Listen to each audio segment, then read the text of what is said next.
Hello, another quick video just around Warcom's release today. So just want to clarify things for people because again, this is just my thoughts on things that's being released, impact it will have, and clarifying a few wordings basically, nothing major. So to make things kind of easier to read, went with being able to see information here rather than trying to see the whole of Warcom and take everything in. Worth going and looking, cool pictures as always of different armies and things. I'll always include the graphics because it might make it easier for understanding for most. So the main thing they've done today is again clarify the fact that we're looking at using their new term terrain area for the objective points as opposed to the big circles. So same thing, different shape. Hopefully, and again their intention is for it to feel more narrative, feel more engaged and story-like, so that we're not using the mouse mats.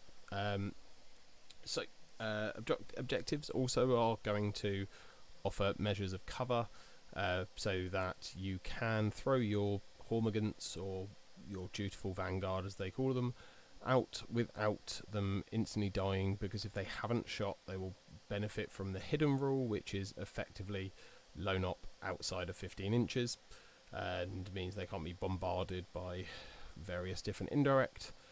However, again, it still only impacts infantry, beasts and swarms, so certain armies, knights, won't be able to benefit from that unless they are taking Imperial agents, assuming they still can, and there's not changes to the way in which certain armies can bring units in, like demons and things like that.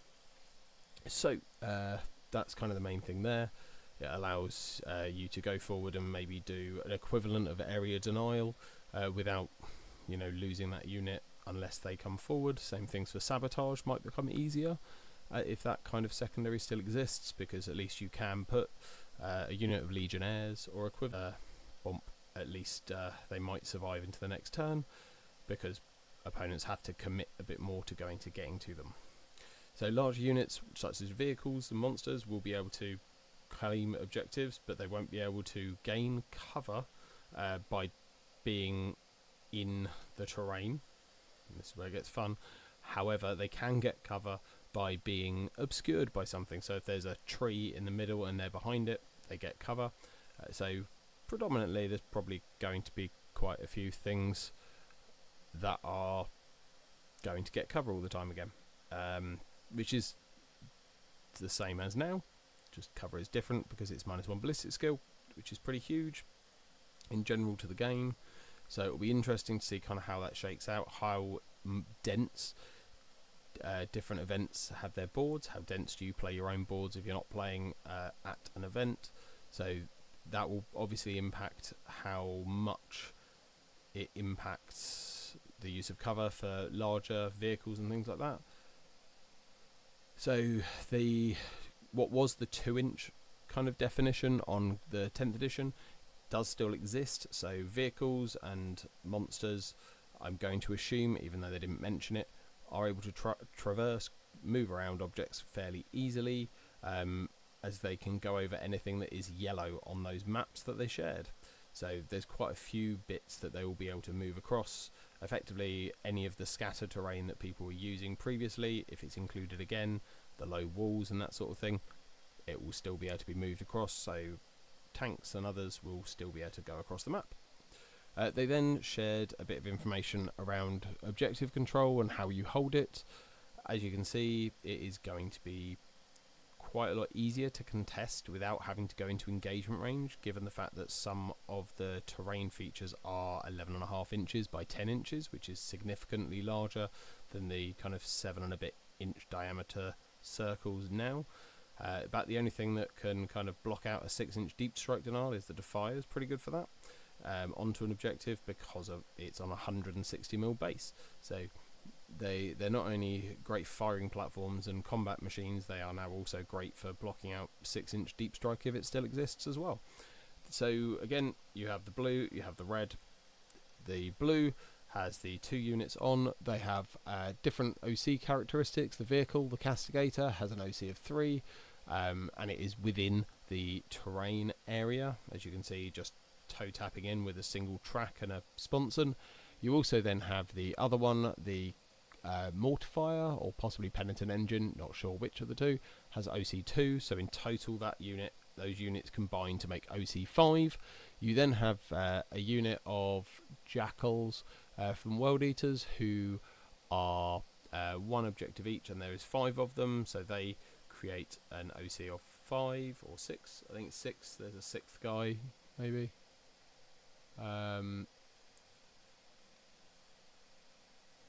Yeah, so 6 guys because they're within. Doesn't have to be wholly within. Pretty big difference. Sorry, my other screen where the PowerPoint is above, which is why I keep looking up strangely. So that gives them a total of OC5. OC6, sorry, and then the other unit, because it's battle shocked, doesn't have an OC value. Currently it's OC dash, not OC 0, just OC dash. I can't remember if it currently is sets to 0 in battle shocked, so that's a change. I don't know whether that's to impact on being able to +1 -1 OC and stop units that are battle shocked from being +1 OC, maybe. But yeah, so generally overall stays the same. And then finally, the number of objectives, I said yesterday, there's between 5 and 6, so 5 or 6 pieces of terrain. Predominantly that's why the double triangle exists, because currently in the maps they've shared, it's joined together to make one larger 10 by 11 inch ruin, because they're not triangles, they're trapeziums. So I believe that's going to be the case. Those two will split in half. That will create 2 different terrain pieces for the objective terrain, unless of course different missions and different layouts have different terrain pieces function as or area terrain function as the objective. We shall see hopefully when they kind of show us a few more maps. So they also then say, and this has kind of caused a bit of confusion for people online, because this is looking at also not just competitive play but narrative play. You can put on there whatever you want to be on that terrain area to be a objective. You can put crates, you can put a building, you can put a tree line, you can still put 40mm circles on there if you want, or you could create a nice little statue to sit on those to make it clear which is the objective ones.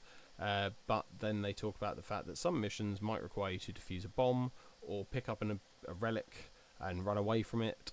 That last bit I believe is probably more focused on the kind of narrative crusade style of kind of missions and games, because during the TO talk they spoke about the fact that things like skulls don't exist in the kind of competitive side of things, so you're not going to have to pick up an entire building and run it back out off the board.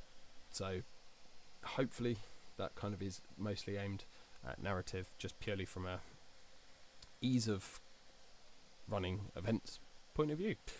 So that's all they shared today, and they have promised more next week where they'll look at more rules. There'll be a new model on Monday, but it's good that there is a few more bits of information, and I'm looking forward to when they actually give us the full rules pack. A lot of things online now, you can see that people have been working on various different terrain plates, different options, from MDF through to acrylic. Green Stuff World already has released a glass cut plastic sort of thing that they're doing on pre-order. It's quite reasonable to set, but they have gone very much into the exact shapes that GW showed on the maps. Whether that's the case of how they will be, no one knows. It's probably best to wait a little while, I would say, before running out and buying the first thing you see, because something might be clarified. It might be that actually the map was slightly wrong and it is 2 triangles, not trapeziums, and everyone's jumped to the wrong conclusion. The other, I don't know, but yeah, worth kind of waiting and seeing. Because I've got printers, I've designed and printed my own sets just so I can start looking at how it looks on the board. And there's already ones for TTS, so people have created the 2 maps that existed in the Warcom article and stuck those up on TTS so that people can kind of have a play around. You can have a look at what it looks like, stick your army on there, how does movement feel, things like that. Yeah, if you watched, thank you. Do subscribe. I will be keeping up with this, and once 11th releases, I will be doing a whole load of content around playing 11th and things like that, just to give people an